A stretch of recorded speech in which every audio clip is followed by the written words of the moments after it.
This is the C Word Podcast. Everything talked about in this podcast is for educational and entertainment purposes only, and is not financial advice. You should always seek professional financial advice. Now, onto the podcast. You know about like this whole thing with crypto and like the thoughts and the feelings around it, right? Did I ever tell you about like the night school that I tried to set up? I love this one, yeah. What night school? No. Yeah, let me tell you about my night school that didn't even get off the ground. Why? Why? I'll tell you why. Because everyone hates crypto. Yeah. And deep down, there's this, you got two levels of crypto. You got this like magical bean style like effect, right? Where people are desperate to make money and they can't wait to make money. They want to make money, you know, they improve their lives or whatever, right? And then you have the reality, which is most people lost money, especially when you have these huge bull runs. Because what happens is people only invest when it's at its peak because they get massive FOMO and they don't want to lose out, and they see it on BBC News and they're like, oh my God, we need to invest in like cryptocurrency. But what they don't realize is that it's at its peak. Yeah, it's on the news because it's at a peak. Yeah, which is why it's been reported on traditional news, right? Old school television news, because it is an event that doesn't happen. And people forget to realize that it is at its peak, and they go all in, right? That's that classic Warren Buffett thing though, right? Where he was like, you've always got to do the opposite of everyone else. Yeah. Yeah. When your barber starts talking to you about buying Bitcoin, that's when you should be selling Bitcoin. Yeah. Or your postman. Yeah. I've heard this analogy. And This is not financial advice. what happens is everyone bought in at the top and then just watched their money disappear into nothing. Right. And then blamed us because we told them how to set up a wallet. Yeah, And exactly. so is this what happened at your night school? Oh, well, here's the thing. Circling back. It's Gil bought a Lambo and everyone. and part of like the problem was I'd done that classic thing where I was starting to write all the presentations and stuff. I had the curriculum in my head. I was ready to go. I couldn't wait for this. And I was going to be like, people are going to be like loving it. Tell them the name of the thing. Yeah, so here's the thing. The name of the night school, are you ready for this? Was Crypto Night. Kryptonite. I'm not going to lie, that's hard. And I'd even...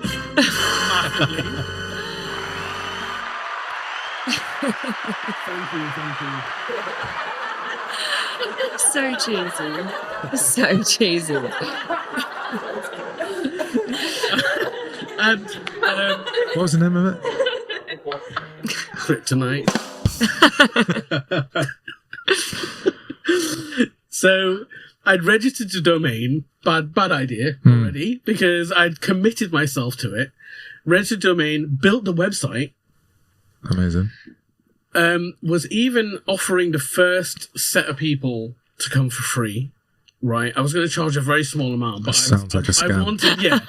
But the thing is I had failed to realize one, how people felt about crypto, right, which was shit. They hated it deep down. They had family drama because someone had lost a load of money in crypto. And two, when I was trying to call around to find space to hold these lessons, no one would speak to me. Like, because I sort of failed to realize, yeah, that's literally how I felt every time one of these phone calls happened, right? And I failed to realize that the people that had lost money wasn't the traders. Traders never lose money. No. It wasn't... Because they're hedging. It wasn't because... Yeah, it wasn't the traders. It wasn't the bankers. It wasn't even the crypto bros and girls, right? The people that lost money was like the common person. Yeah. Right? The It was... crypto adjacent people. Yeah, it was the receptionist in the library. Do you know what I mean? It was... The library where you were trying to book a room to. Yeah, if they found out, they'd boot us out straight away. Yeah. They're like, get out! But, you know, it was the common person. It was like the car wash cleaner. It was like You know, like it was just, it wasn't people that, it was people that were so far removed from crypto and technology. And these were the people that I was trying to speak to at the end of the day, and not one of them wanted to speak to me. As soon as they were engaged, up until the point that I told them it was a crypto night school, and they didn't want to know. They just, every single one of them, it was about 5 or 6, by the way, it wasn't an isolated case. Every single one of them just stopped talking to me. Like, and I'm talking to, they just blanked me. But at the end of the day, like, I know we joke and we say, monopoly money, things like, it's still money. Yeah. You know, It you're is. still putting Absolutely. the investment in. That is your hard cash, Yeah. you know. And I think that anything financial or money related is always going to be emotionally triggering if you've made a loss. Yeah, absolutely. And that's what I realized. So this was about like 2 years ago, and it took me up Right until- around FTX. yeah. And it took me to that point to realize the depth of how people felt when they lost money. And by the way, my crypto night school, right, was, I'll tell you the contents of it. It was going to be educating people about blockchains and how they work in the first place, how tokens move about.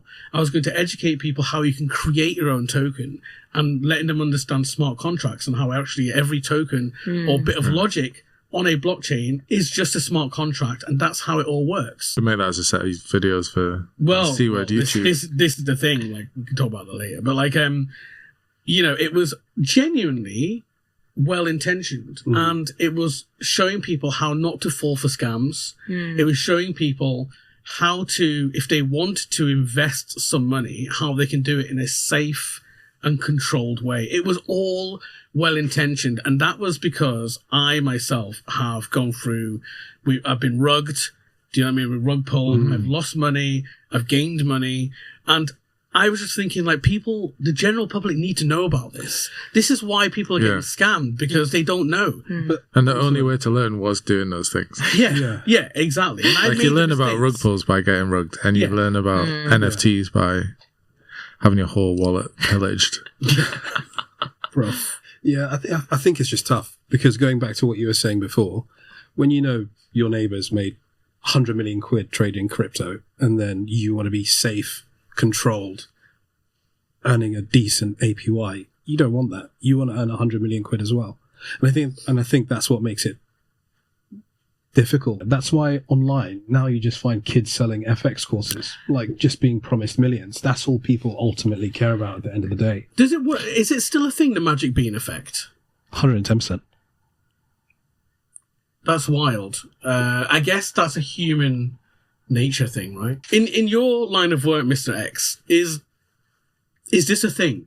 Do people rock up and be like excited, desperate to make money? I think, yeah, you definitely find clients are excited and want to make money and, you know, get market exposure.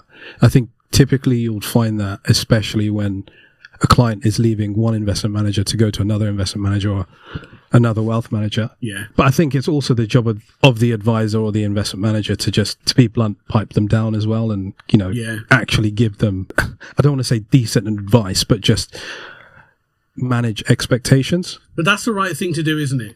And I think this is what's missing with crypto. There's no expectation management.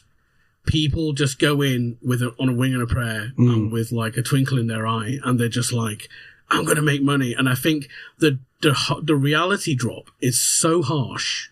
It's so harsh that people never forget that. People remember the bad things, but they don't remember the good things. They take the good things as granted. That's supposed to have happened to me, but they remember the bad things, because you might not remember what might have happened, but you remember how you felt at the time. Yeah. And that's with everything.